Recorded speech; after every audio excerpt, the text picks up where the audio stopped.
Og det ferie at tale ut fra 20. kapitlet i Johannes evangelium, og jeg ferie tossa om, kapitlen hever 42 vers, og jeg ferie det at tossa om just heltene av kapitlen, altså det første 21 versene. Her 20. kapittel, han en kjentur kapittel, kunne vi säga. Høvesevne og honom til om at den her gaua hyran. Jesus sier en gaua hyran tverfer, og i sånne her kapitlen, og det velkjent. Og ta i han så samanber seg vi en hyra, og i sånne kapitlen så sutja vi til at tjøk noen alla biblina verda tåsa, eller skriva nekv om hyrar og seg.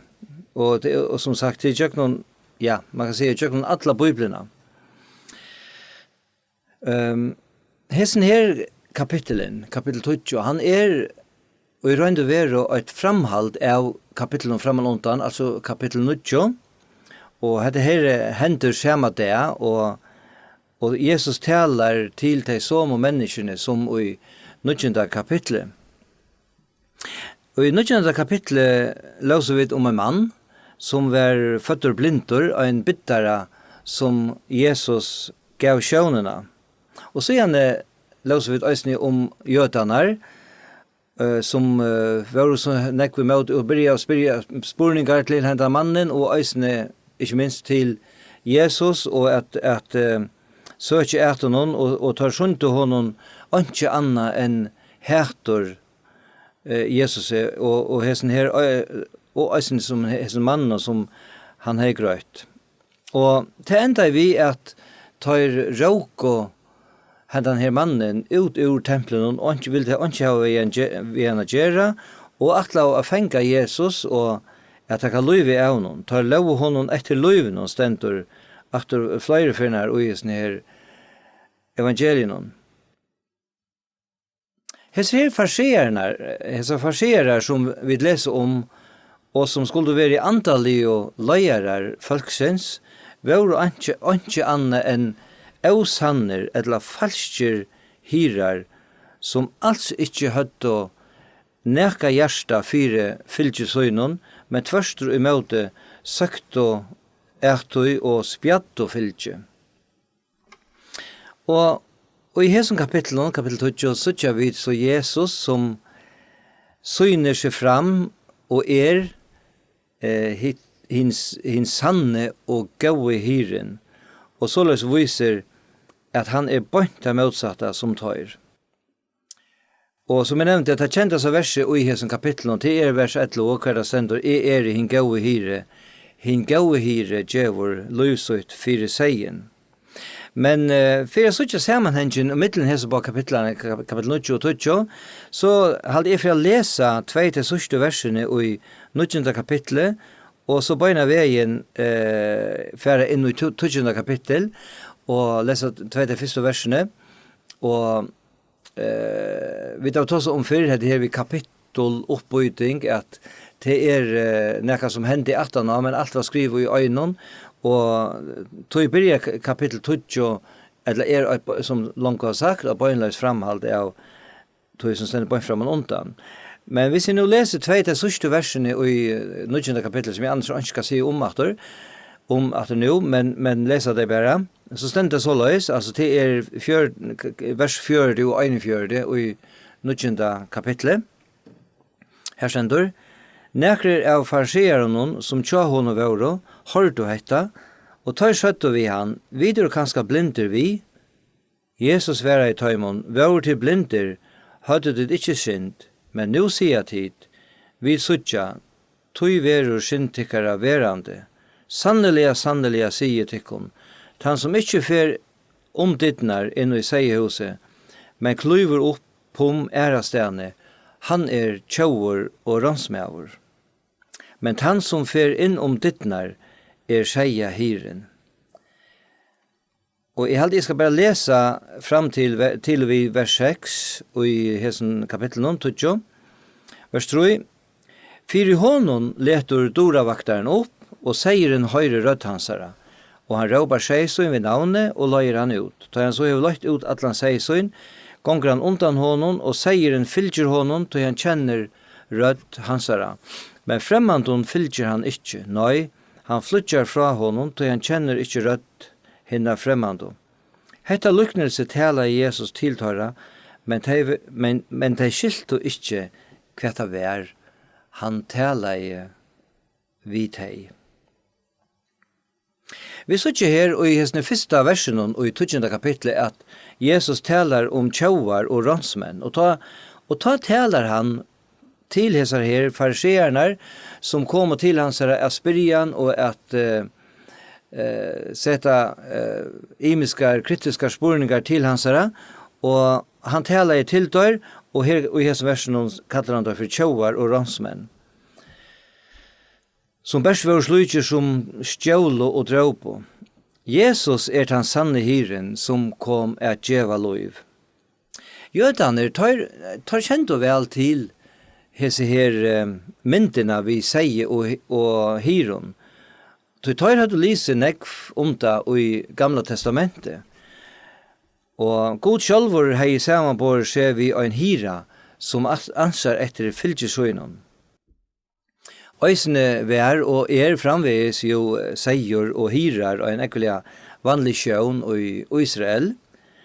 Og ta døvun var det et harsluiv at være en hyre.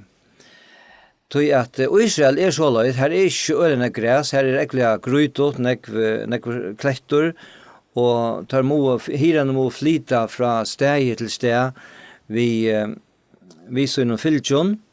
Og så det eisene, og kanskje særlig ta døven var nekkur mykje vantar, og særlig kanskje av hesen her tjaunen og ransmannen som vil stjæla på seg av fylgjonen, stjæla seg og færa stavgjennom. Da vi så hitja eller leser Jøkken Gamla testamentet, så sier jeg eisen til at nekkur av de kjente personene tar vår og hyrar. Vi kunne nevne Abraham, vi kunne nevne Isak, vi kunne nevne Jakob, tar alle hyrar. Moses var en hyre, David var en hyre, og men den best kjente hyren i Gamla testamentet, det var og god sjálfur.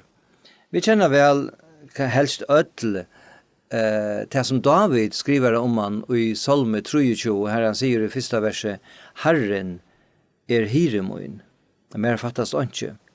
Vi kunne kanskje tidse en 2 andre vers i Salmonen, hver det stender om disse hyrene og fylke. Salmon 13 sier, men vid folktøyt og fylke og i to røkter, vi skulle takka til her og i allar æver, kunngjera prystøyt, mann etter mann. Og i Salme 55, stendur, tøy han god okkara, og vit fölkje og han røktar, fylkje og hånd hansara løyer. Så kunne vi lesa nekva stene, Jøkken og Beie, salmanar og profeten og så framvegis hettar. Et sted som det stender nekva hettar i Esekiel. Det stender såleis det stender i 4. kapitlet, og i 2 kapitlet eller 10 kanskje teste hei hver vi best suttja monen og i mittlen falskar og sannar hyrar. Det her som Jesus har så mange år etter nå øysene kom inn og viser så vel i Johannes evangelium kapittel 20. Men jeg halte til at jeg får lese, tenker tog til å lese noen vers ur Esekiel 34, for jeg får en affærten av just det som Jesus kom inn på 17. Og her sier så hesne profeteren Esekiel, som levde i en 200 år fram undan Jesus. Såleis i kapittel 34, jeg leser fra første verset. Her stender, År Herrens kom til mun, han sier, Menneskesåner, profetera mot hyron Israels, profetera og si vitøyr, vi hyranar, så sier Herren, vai hyron Israels, som røkta seg sjálvar, det ikke fylgje hyranar skulle røkta, et feita eta dit, vi utlende klea dit ikkon, og hinne feit og kreaturene drepa tid, men fylgje røkta tid ikkje. Hitt veika hava det ikkje styrst, hitt sjuka hava det ikkje grøtt, hinnom beinbrottna hava det ikkje bundi omtja, ta i borstur vær stygt hava det ikkje rikje aktor, og hitt borstur vilsta hava det ikkje løyde opp, nei, tid av bordigen som herrer og grummer herrar i taimon. Såleis spjattest fylgje av til at ongan hyre heie, vært av öllun hinnom vittlo dyrene av merskene til føye og spjattest. Fylgje mot fjakkar og öllun fjöllun, og öllun høvun hatton, alt landet fylgje mot spjatt, og ungen spyr, og ungen løytar etter taimon. Etter en lengre kapittel, han tåsar hese tingene, men så kommer han øysene inne på at han sanna hiran, og vi kan lese 2 vers, vers 11 og 12, her da sendur. Tøy så sier Herren, ja, komme og skal spyrja etter fylgje møynon, og hitje etter tøy.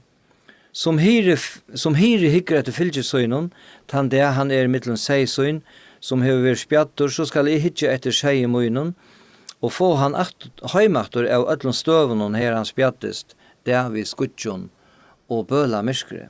Og så sier han, og lydsint langre ute i kapitlenon, og det vers 23, jeg skal lese bare til verset 3, og i hesen kapitlenon, her han sier, i vers 23, jeg skal røysa opp hyra ivetøyr, og han skal røkta tøyr, tænara mun David, han skal røkta tøyr, han skal være hyre tørra. Som sagt, jeg skal ikke gjøre sånne på sjuresen her som jeg lyser, men såleis har vi vært i utjøkken Atla Søv og Israels. Men det er sørste verset som lest, vers 23. Her stender jo til at han tåsar om tænare som David som skal komme. Hva mest det til? David har livet flere 100 år framme undan hesen som her skriva. Jo, det som han tåsar om her, det den sanne David, Messias, som øysen vil kalla for David, og han var av Davids akt, Josef, som ble papi hans, og tog var han øysen kalla for David. Her tåsar Esekiel, eller god, utjøkken profeten Esekiel, om Messias som skulle komme. Og hva han sier, jeg skal røyse opp hyra i vetøyr, og han skal røkta tøyr, han skal være hyre tøyra. Og dette Jesus som så kom, og som hentet deg i en stendur, og taler til disse her farserene, og annars alt de menneskene som stod og lurte av her og folk. Og tar vi så komme til Nya Testamentet, så sørger vi atter og atter at Jesus, han verur kallaver, eller verur nevntur som hyren. Vi kan teka kanskje en 2 dømer. Vi leser til dømes i Matteus 18, her Jesus sjálfur stendur og talar, og han sier i vers 11-13, han skal lese de 3 versene, «Til menneskesonen kommet frelsa til som fortapt Så sier han, «Hva halda dit?» Og mever 100 sier, og ein tar av vittles bostor, for han tar ikke etter fra henne 95, og for i fjøtlene a løyde etter hånden i bostorvilstor og hender til at han finner hans sannelige, sier til hon, han gleder om han enn om henne 95, og ikke viltost bostor. Og så det som rettelig kjent, i Matteus kapittel 9, vers 36, her han sier såleis, ta og i han sa følge, tykte hon hjertelige sint ut av hemon, tog det var illa hagrøyt og vannrøkta som seier, og i ånkan hyre hever. Så sykja til at det vil tåsa, eller nevnt nek om seg og hyrer i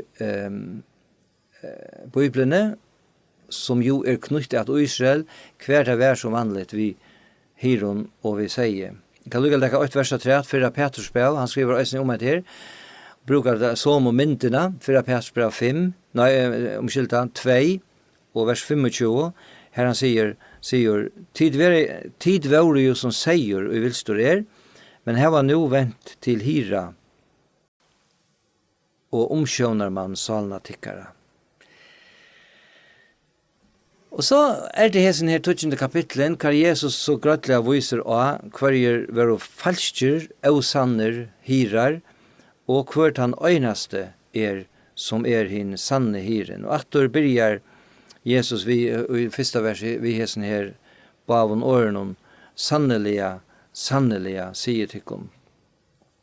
Og dette viser okkon atter at det er nekka tøytningar mykje som han nu vil si at dem, og det sier han hver for det er kanskje også med særlige områdene til å skulle lusta etter. Vers 8. Sanneliga, sanneliga, sier tikkum. Han som ikke fer om dittnar inn i seihuset, men kluver opp om ærastene, han er tjauer og ransmæver. Her, og i hesson versen leser vi om noen ting. Vi leser mittel anna om seihuset. Han som ikke fer om dittnar inn i seihuset.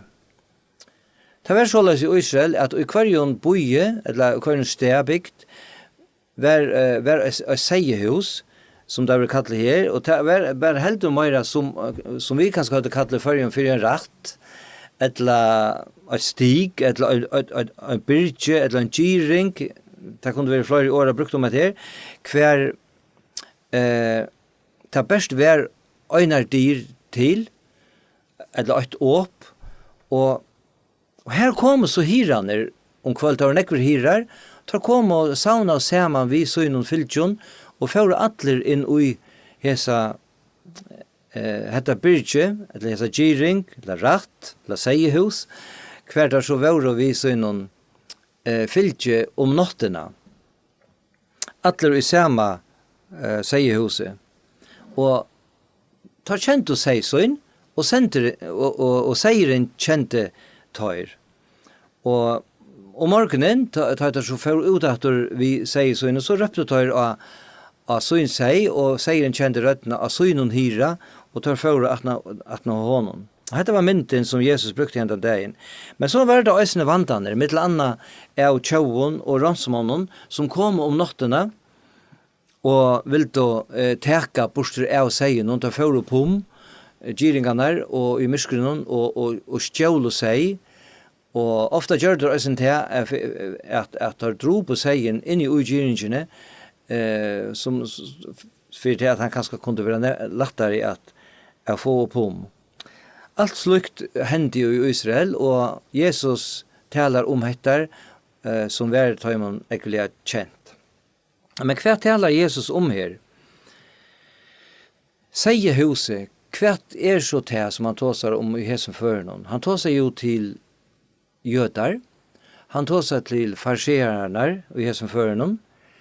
Sier huset, eller ratten, eller giringen som han tåsar om i hesen føren, en mynd av Israel som tjau, av jødadømen, og seieren i hesen føren det jødiska folket. Det det som Jesus taler om i hesen første versen.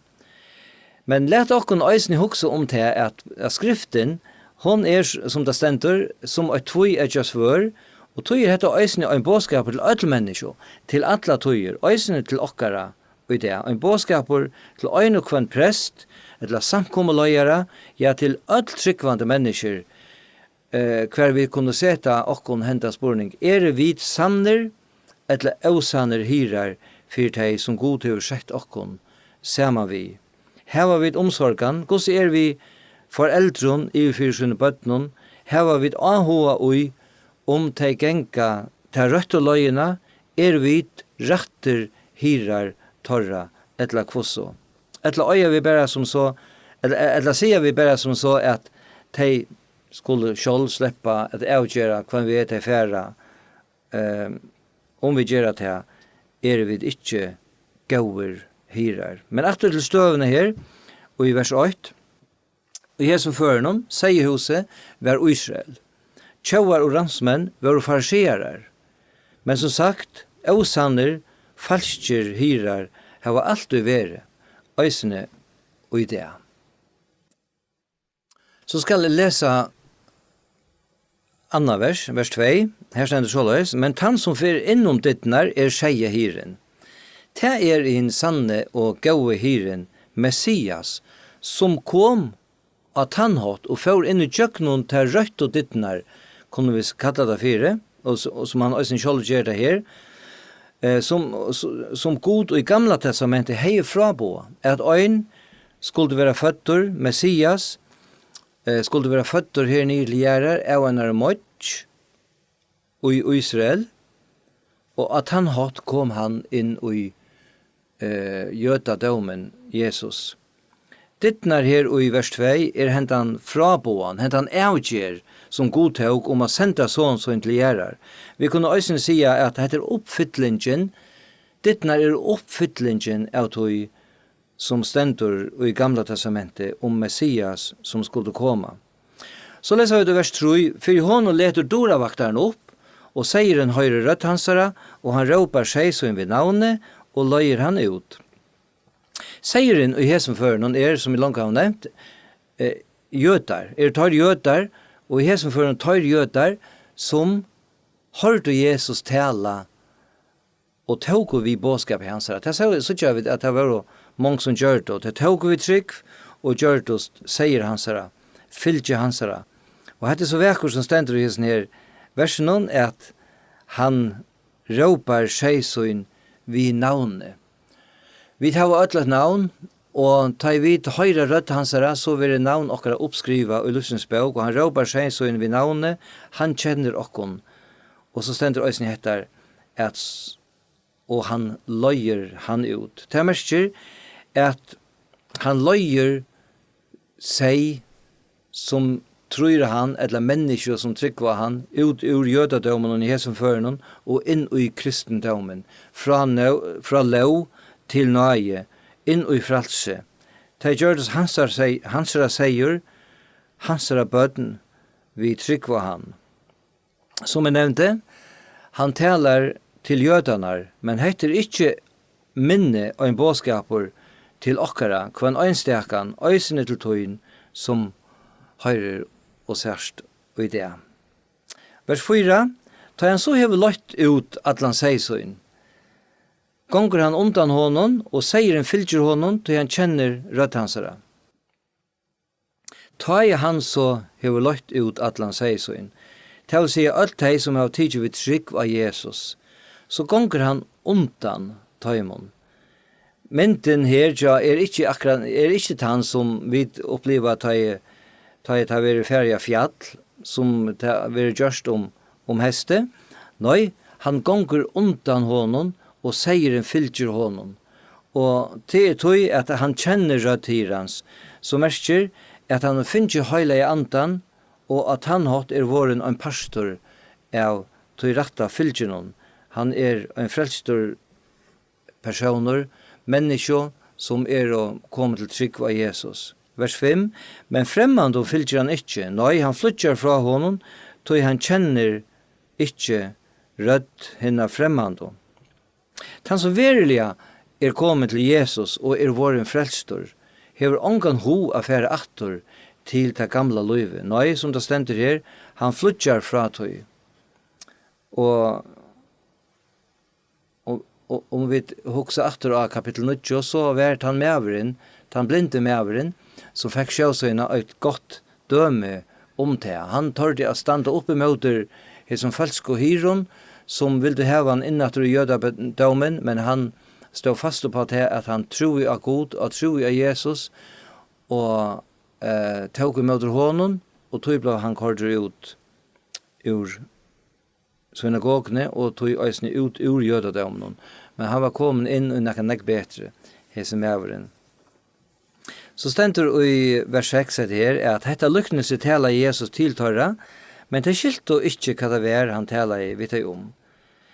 Og her kunne vi bare si at det skilte ikke, tog det vil du ikke skilja, og tog det var blind, det vil du ikke leta henda bådskap søtja seg, kom inn i tøyra hjärsta og at takke møter honom, og tog skilte det ikke av det som Jesus sier. Jeg skal så lese 4 de neste versene fra 6 til 20. Det sendes så løs. Jesus sier til 8 vidt deg, sannelig sier til henne, jeg dyr seierens. Atle kommer fire mer, tjauar og ransmenn, men seieren lusta jeg ikke etter dem. Jeg dittnar, tann og i fer inntjøk noe med, vil frelstor, og han skal genge inn og genge ut og finne føye. Tjauren kommer best av stjæle og drepa og forkoma. Kommen for at jeg skulle hava liv og hava iverflå. Her skifter så mynten, og Jesus för att hela tilltorra och på en annan mata. Han är tidigare så här myntatalna, vi säger hos någon, som är Israel, och det som jag har varit inne på utom 6 första versen. Men här uppenbarar han sig av en annan art och säger, vi tar i vers 6, sannoliga säger till kon, dyr sägerens. Og han ter dyr som øyne kvann må fære inn i tjøkkenen 4 blå frelstor. Dette sier han tverrfyren her i hesen her kapitlen. Og vers 8, det her som jeg les, atler og kommer firmer tjauar og rånsmenn, men sier han lorsta ikke etter tøymon. Her tåsa Jesus om atler tar monko, falsko, messiasar, som hadde vært i tjøkkenen tøyner framan undan hånden, til tar han talar om, til jeg nevner om heser som har kommer 4 honom som och tjauar och ransmän. Vers 9 ditt när tann och fer injöknum mever frälstor, och han ska gänga in och gänga ut och finna föje. Efter här säger han hettar, som vi då säger flöjre fernar, och som vi då nämner flöjre fernar, ditt när sier han her, at etter det goddomlige som viser at han var god som Jekker nere. Og etter en ekkelig grøyer båskaper, han som fer inn tann og fer inn tjøknon med. Hva merker det? Jo, det merker at færa til krossen. Etter en krossens båskaper. Vi må komme til krossen fyrir at vera frelst. Og ta vi koma til, så færa vi inn i jøkken Jesus, han dittnar, inn i det evige løyve. Og så kunne vi gjøre det som det sender, at vi kunne genge inn og genge ut og finne føje, og dette viser det frelse som vi får i Kristus som godsbøten. Det her at vi finner føjene, som man sier, vi finner føjene, vi færre inn til hans herre, og i bøn, og i tilbyan, og i bibelestere, at være sammen vi Jesus, og vi finner øsne føje, vi færre ut til å virke fire han, og i til daglige delen, her som vi øyne for og sett. Og så sier han etter i vers 20, «Tjauren kommer best av stjæl og drepe for koma, kommet for at de skal ha lov og ha iverflå». Et underfullt vers, men samstundes et olvarsamt vers. Vi har en sterskan futjenda som ikke anna hever i hytjo enn at stjæla, gjørste okkara, at drepa og at forkoma. Og en som gjør alt fire at vi ikke skulle komme til Jesus og være frelst.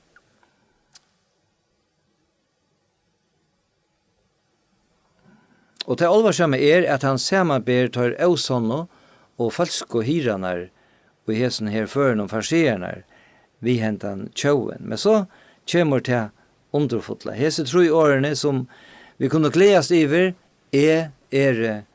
komen. Komen. Leta søtja seg djupt og i hjärsta og øynene og kvarjon. Om du kjenner Jesus som din personlige frelsere, eller om du ikke gjørsta, hukk som hettar at Jesus sier, komen, sier han. Og han komen at veida liv, at veida glede, fri, og alt til gaua som vi kunne få i honom. Og tog sier han hettar at komen fyrir at de skulle hava liv og hava iverflå. Komen fyrir at de skulle hava liv og hava iverflå. Det stendur i rønt å være her at han kommet at jeg og jeg som fører at jeg åkken tvergaver liv og iverflå. Livet til at her evige livet som vi da finner i Kristus. Iverflåen til at vi og i det daglige kristne livet får nøye til at livet sammen vi gode, og i frelse, og i frie, at etter vi frelst, her nere i hjørnet, til fullnær å kunne liva sammen vi honom, kvila og i hans nøye, så at vi kjenner tryggleikan, frien, fire djøvengene, ja alt, og alt annet som god innskjer av vøyde okkon, som frelst som frelst menneske. Vers 11, er hin gode hiren, hin gode hire djevor løysøyt fyrir seien. Hette vi langt nevnt. Hin gode, som man sier, er hin gode hiren. Hadde året gode hever en særlig sterskan tøtning, en særlig tøtning. Nekka som at han den beste, hin verulige sanne, som en firemynd for i allar ærar. Han verdigur, han tygnarligur, han donaligur, nærlagtur, velskikkaur, framurskerande. Til det som ligger i åren gode og i hesson føren. Hin, vi kunne kanskje tanke at det kunne steg hin allar beste hiren. Og han den øynaste. Og så stender det etter at han djevor løysut. Han djevor løysut. Det merker at han legger løysut nyer, sjålbøyen. Ønsken hever bian om å gjøre det, men han gjør det. Han hever lagt løysut nyer. Jeg skal så lese vers 12 og 13. Her, han kommer atter inn og her vi tar med falsk og hyren, og her han sier, men tann og løyaver og ikke hyre, som ikke øyer seien, ser ulven koma, og rymer fra seien og flytjar. Og ulveren rener seien, og spjeier han sundur. Tøy han løyaver, og seieren ligger hun ikke hjärsta. Atter nevner Jesus om hesar her falsk og ausan og hyranar, som ikke løtte ui seien, men låt han litt ansamadlan ta i vandaner komum. Og så gjerne enderteker han, vers 14 og 15, hin gode hyre, og kjenner møyne, og kjentur av møynen. Altså feiren kjenner meg, og kjenner feiren, og djevel løymøyt for seien. Her viser han at det rettar sagt at tatta samfella som middel han, sjolvan og sei hansara, bøtten hansara. Og til tog at vi limer av samme likame. Kjenner møyne, og kjentur av møynen. Året som stender i hesen på versen at han kjenner, og vi kjent, og så framveis. Til å se vuffemt år, det sier øyne jeg av opprona malen. Det merker at vi vita alt om, at vi skilja til fullnar, hava kunnleika til, og innlid, og det merker at vi nær knytter til. Året merker eisne og i sin opprona ofta et innelitt, hjertaligt samband mittlen tvær personer. Det samme året som vi nødt om kærløkssambandet og gjennom tjonaleie. Og vi har nevnt det her, vi dittnar, hin gode hyren, han viser godt om løyka søyn. Feiren kjenner meg, og kjenner feiren. Det viser til innelige og takta samband som mellom god og Jesus, og verda øyne med han jekker nere i hjørne. At øyne til at har vore øyne og ta samme. Og så sier han en øyne fyr, og djevel løymøyt fire seien. Så kommer vi til vers 16, og her stender det her. Øyne annan seg, som ikke høyre til høyta seie huset. Øyne han skal løya. Han skal høyre rødmøyna, og øyt fylgje skal være, og øyn hyre. Hva hetta fire andnar seier som han tåser om? Jo, han hever jo tåsa om seie huset som Israel, så her i vers 16 øyne annan seg, og det ødlvit ånder. Og nå teker han atlan høyme vi, okkon høytningar, ødl som ikke av jødeakt. Og han sier det så underfullt i som versen, øysene han skal løya. Han skal høyra rødmøyna. Så spurningen, tja okkon, ødlon, øysene til her som høyrer det. Høyrer du rødhansara? Vil du leta til løya av heson, som hever givet livsøyt ikke bare for jødanar, men for atlan høymen, for at vi kunne være frelst. Og han sier etter, «Ått fylgje skal være, og øyn hyre». Det vil si at ut ur jødadømenen, og ut ur høytninga aktonen, vil ått folk sauna saman til at høyra honom til, og som han brukar mynd av at vi og limer av samme likame, og høyra til samme hus, og så framveis. Så skal vi lese vers 16 og 18. Her stendur, «Tui elskar fægir meg, tui djevel luimut for jeg teka det aktor. Ongen tekur til fra meg, når jeg djevel til av meg sjølvun. Jeg har valgt at djeva til, og jeg har valgt at teka det aktor. Hetta bo fikk jeg fra fægir munnen.» Hetta viser til at Jesus heie og hever fullkomme valgt og temarhalt ødlun. Hetta på, nevner han øysen her, ja, han sier så løys, hetta på fikk jeg fra fægir munnen. Det merker at han fikk et vel, en møveløyga, men han visste hva han måtte gjøre. Han måtte fære her nere av hjørna, at dodja fyrir okkon. Men han gjør det til av seg sjølvun. Han stend vers 18, «Onge teker det fra meg, djevet til av meg sjølvun. Jesus gav livsut av seg sjølvun. Og han har valgt å teka det, djeva det, og han har valgt å teka det aktor, til just det han gjør det, til han får inn i deian, og røste seg sjølvan opp fra dem deio, og liver og i det. Og så skal jeg lese, tror jeg, det sørste versene og i det, vers 19 til 21. Det sender så løs, «Av heson åren vær nå oppbatter tvøydrottor i mittlun jødaner. Nekver av tøymon søtto, han setter av ytlun anda og fra seg sjølvun. Hvor lustet etter honom? Søtto, hette jo ikke år ein som setter av ytlun anda. Man blindur, man ytlur ante kunna leta opp eio blindra. Her og i hesson versen så vi til som alltid har vært, og det at det alltid har vært tvøydrottor om det som stender i skriftene, og om det som Jesus sier. Og nekvar imiskar møyningar og framvis om Jesus og den båskapen som han ber om frelse og fyrirgjøving. Og det får det alltid å være. Og det som vi må gjøre, det at vi må teka støv og fyri etter møter. Lykka som det ble her, at sommer var så blinde, kan man si, at det var helt at han var sett av et eller annet anda. Men det var ånder til underfullt å lese, som åpnet seg fyri hon og sa at det heter ikke år en som setter av et eller annet anda. Det åpnet seg fyri bådskapen og tja Jesus. Vi må teka støv, og spurningen så her til senast, som vi kunne spyrja, og til hever to som høyrer ut det, tidje støv til hentan personen, hin gaua hiran, dittnar inn, som og inn til hitt evige løyve.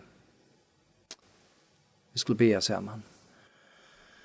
Gå feir, vi takkar deg for at vi kunne aktivere her i dag, og vi letja okkene tøyner hentor. Takk for at du er sin gaua hiren, takk for at du er dittnar, takk for at du elskar mennesker, og du blas vi at tala til mennesker og hev gjørst av sujane, til du ønsker at alt skulle bli frelst. Gå feir, vi takkar deg for tøyna nøye og tøyna karløyga til mennesker. Vi ber deg om at det som bådskaper og øsne man nå inn til gjørstene, og at mennesker venter vid til tøyna, og at vi som kjenner til må glede oss i hæsen, at vi kunne få løyve til å liva sammen vidt her som vi gå og hyra, og genge ut og genge inn, og finne føye. Vi takkar til her i Jesu navn. Amen.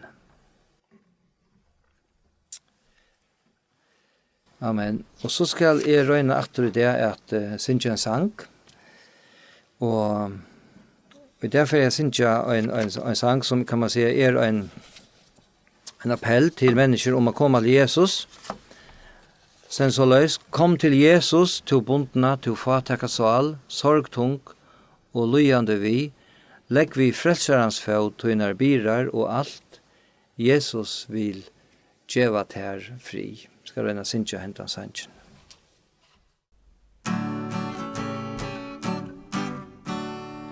Kom til Jesus, du bundna, du fatakka sval, sorg, tung og løyande vi. Legg vi frelsarans fød, tøynar birar og alt. Jesus vil djeva ter fri. sälan fri, fullkomnan fri. Jesus vill geva ter fri. Du sal som ei känner, till glädje ätla kvöld. Jesus vill geva ter fri. Kom till Jesus och kom, her nöje till tun. Puinande bröst färre gri. Öjna kom som du erst, sett ut allit av han. Jesus vill geva der fri. Kom till Jesus och kom, her krävst ånke av ter. Jesus tog skulderna vid, och hans steg av krosse frälsesbraut ut. Jesus vill geva ter fri. Fri, sälan fri, fullkomnan fri. Jesus vill geva ter fri. Du sal som ei känner, till glädje ätla kvöld. Jesus vill geva ter fri. Kom till Jesus och kom, mittlon løyve og te. Bäst ett öjnasta stig, och förstor en tun synd, och tun sorg vera må. Jesus vill geva ter fri. Fri, sälan fri, fullkomnan fri. Jesus vill geva ter fri. Du sal som ei känner, till glädje ätla kvöld. Jesus vill geva ter